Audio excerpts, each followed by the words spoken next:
Assalamualaikum warahmatullahi wabarakatuh. Bismillah, alhamdulillah, wassalatu wassalamu ala rasulillah. Ilmu pintu gerbang segala kebaikan. Jangan kosongkan minda daripada ilmu, apatah lagi ilmu kebenaran.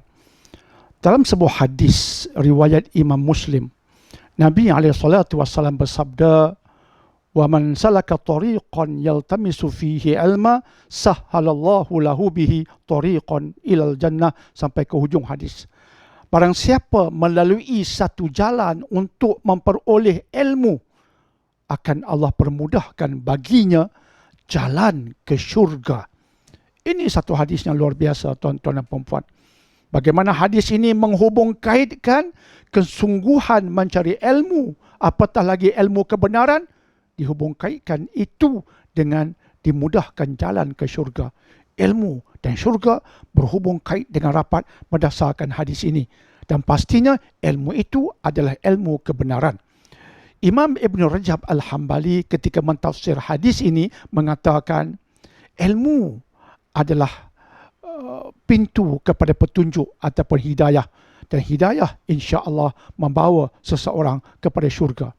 Maka andai kata kita nak mencari kebenaran, bukan dengan bersabar, bersandar, bukan.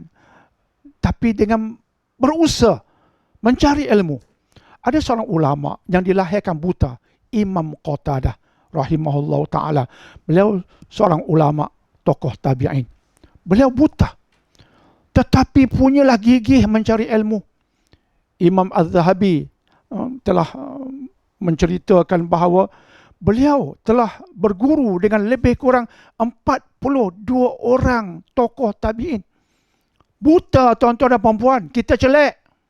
Rata-ratanya kita celek. Berapa ramai guru kita yang benar-benar guru. Ini buta, rahimahullah ta'ala, tetapi kesana kemari berguru dengan 42 orang guru di kalangan tabi'in, sehingga akhirnya Imam Qatadah digelar imam. Kita buka kitab-kitab tafsir, seringkali kita akan bertemu berkata Imam Qatadah, ya inilah imamnya yang dilahirkan buta seperti yang kita sebutkan tadi. Barang siapa yang mencari ilmu, Allah permudahkan ilmu baginya dan akhirnya insya-Allah ilmu itu merupakan jalan menuju ke syurga. Tuan-tuan dan puan-puan dihormati lagi dimuliakan.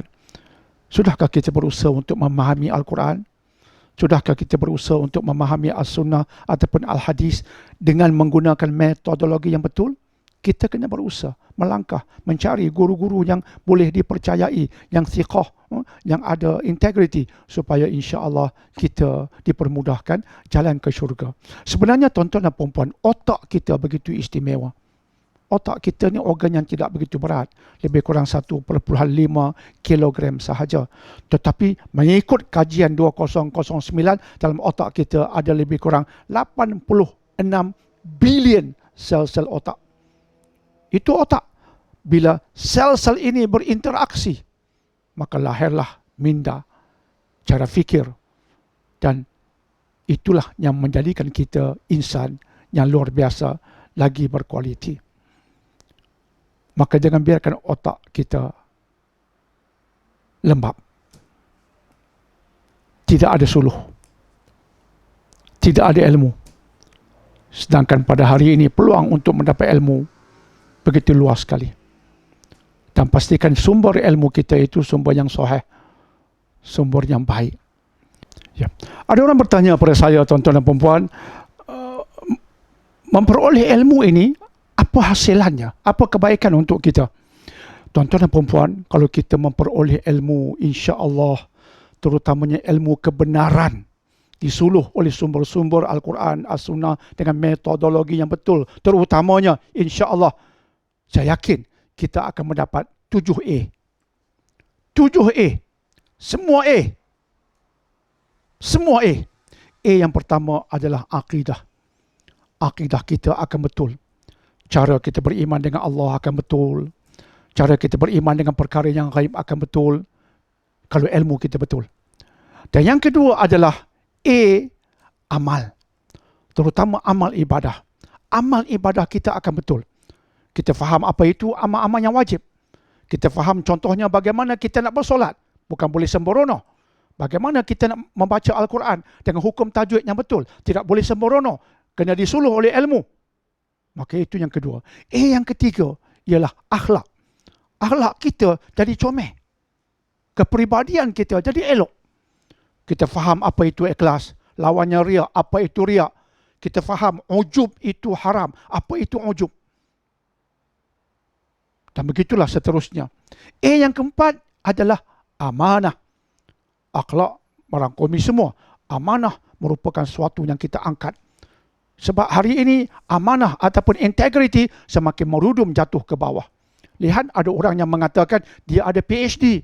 Mau dia digelar sebagai doktor, doktorate yang ada PhD, padahal pembohong, penipu. Ada orang yang membeli sertifikat yang mengatakan dia sudah divaksinasi, padahal pembohong. Hari ini kejujuran, amanah sudah tercabar dengan dahsyat sekali. Di atas pemimpin-pemimpin ada yang berasuah, terlibat dengan korupsi. Mereka tak ada amanah, tak layak berada di atas. Maka kita dengan ilmu, kita akan sedar bahaya amanah, kebaikan amanah, bahayanya tidak ada amanah, terkutuknya tidak ada amanah. Maka semoga dengan ilmu itu kita berada di atas amanah. Landasan amanah yang betul yang Allah redai. Itu yang keempat. Dan yang kelima, yang kelima ialah aulawiyat. Aulawiyat artinya keutamaan. Banyak perkara yang perlu kita buat. Kadang-kadang dalam satu ketika, dalam satu masa. Ibadah itu mungkin kita kena buat, ibadah ini kita kena buat. Maka kita dalam Islam diajar tentang aulawiyat. Keutamaan, priorities. Malah Dr. Yusuf Qaradawi telah mengarang sebuah kitab yang bertajuk Fiqhul Aulawiyat, fiqh keutamaan. Supaya kita bukan sahaja membuat, tapi kita membuat menggunakan kaedah yang betul, mengikut keutamaan yang betul. Itu yang keberapa? Itu yang kelima. Yang keenam, amar ma'ruf nahi mungkar. Bila kita membentuk diri kita, kita juga membentuk keluarga kita. Bagaimana dengan masyarakat? Termasuk masyarakat di Malaysia yang merupakan majmuk, yang non-Muslim, hendakkah kita biar mereka tanpa mereka mengenali Allah Islam? Tidak boleh. Kita diperintahkan agama untuk melaksanakan yang bermaksud amar ma'ruf nahi mungkar, melaksanakan dakwah. Hendak amar ma'ruf nahi mungkar tidak boleh sembrono, kena ada ilmu. Apa yang kita katakan mesti sumbernya betul. Sudah 6A. Yang ketujuh, bila kita amati aspek akidah tadi, amal, akhlak, akhirnya kita akan sedar tentang kepentingan yang ketujuh, iaitu autentik.